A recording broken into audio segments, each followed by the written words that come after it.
So ito po yung pasabog ngayon mga sangkay. Inilabas na po ang isang bagong impormasyon na ang mga kapulisan daw po ay naka-alerto na ngayon laban dito kay dating Speaker Romualdez at kay Cheese Escudero. Nako, magkakadamputan na ba?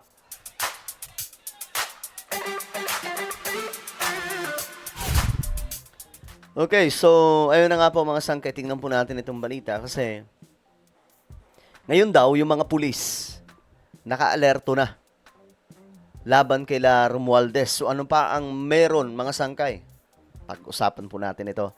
Anyway, bago tayo magpatuloy sa mga hindi po po dyan nakakapag-subscribe sa ating YouTube channel, makikita nyo po yung subscribe button. Sa baba ng video na to, i-click nyo lamang po yung subscribe, i-click ang bell, at i-click nyo po yung all. Sa mga nanonood po sa Facebook, i-follow nyo po yung ating Facebook page. Okay, so, mga sangkay, ito yung balita ngayon, latest update about kay Romualdez. Nako, ayon po kasi sa report. Inihayag, isiniwalat ni Rimulya, ni Secretary Rimulya, mga sangkay, na ang PNP ay on alert laban po kay Romualdez at kay Escudero at itong Singu. Dahil po dito sa travel ban order. Kasi nga po, baka mamaya bigla pong tumakas. 'Di ba? Ganyan na nangyayari mga sangkay. Si Harry Roque nga bigla na lamang po nakalusot. Diba? So ngayon, naka-alerto na lahat po ng mga daraanan. Sana po, talagang totoo na bantay sarado na po ang kapuluan ng Pilipinas. Kasi baka mamaya bigla na lamang pong malaman natin, wala na po sila Speaker Romualdez, sila Escudero, nakatakas na.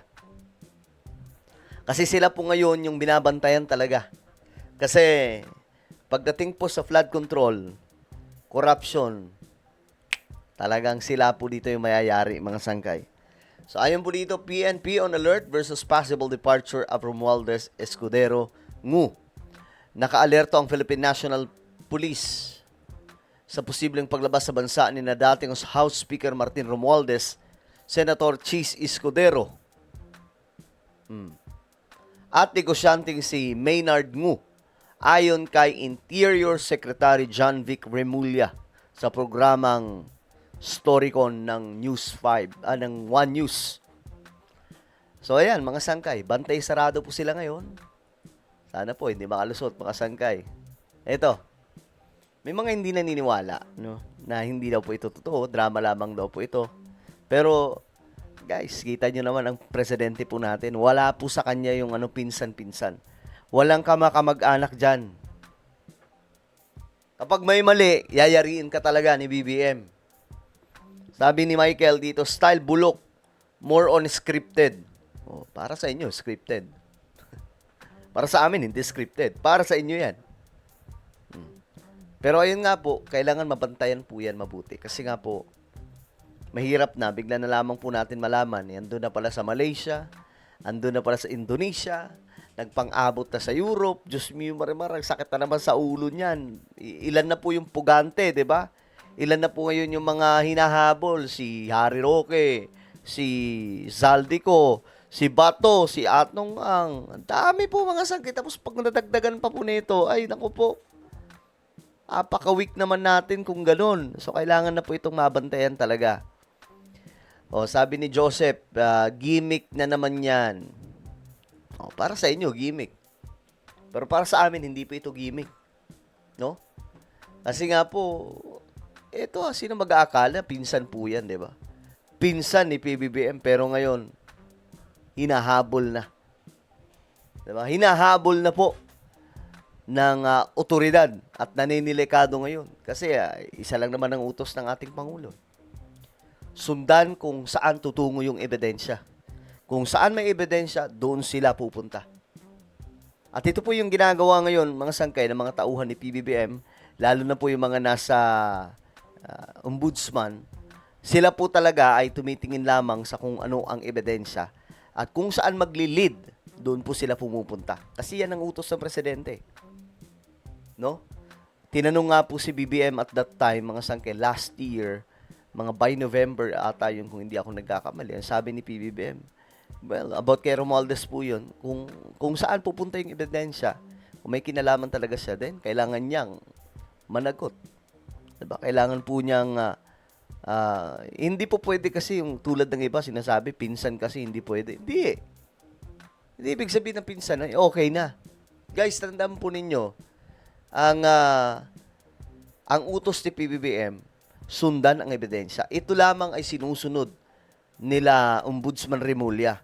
Sinusundan lamang po nila.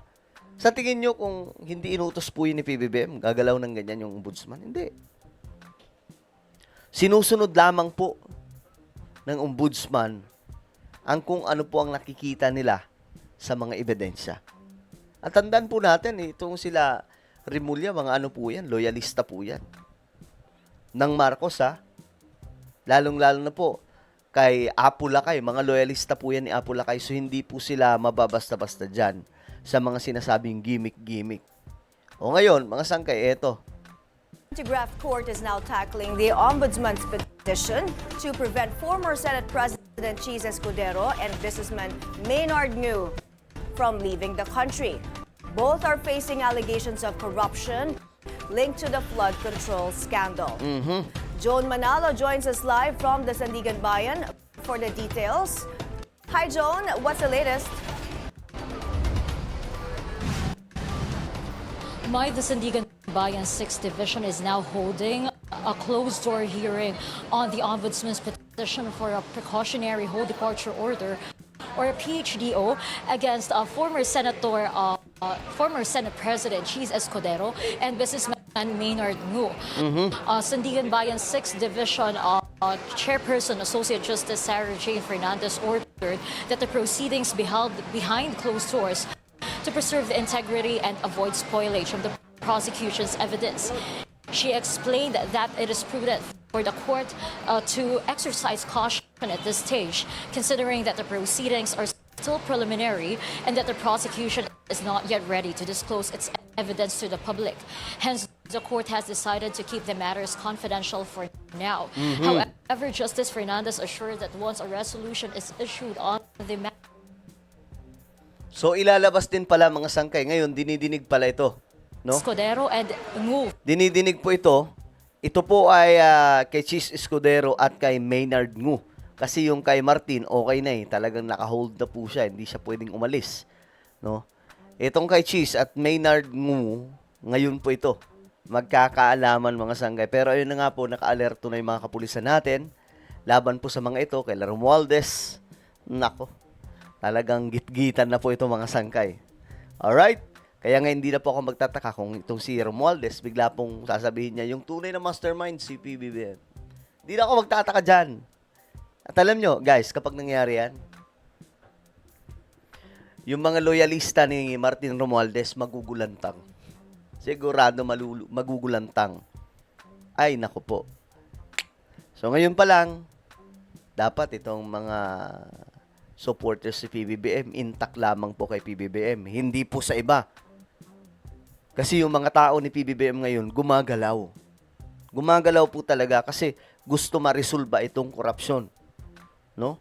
At malalim po ito mga sangkay. Matindi po yung kalaban nila dito. Sabi pa nga ni Remulla, ang kalaban namin dito ay hindi po basta-basta mga tao, mga makakapangyarihan, mga mapepera, may impluensya. Alright?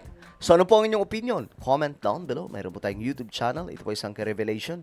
Hanapin nyo po ito sa YouTube ngayon din. Kapag nakita nyo na, i-click nyo po yung subscribe, i-click ang bell, at i-click nyo po yung all. Ako na po ay magpapaalam. Mag-iingat pong lahat. God bless everyone.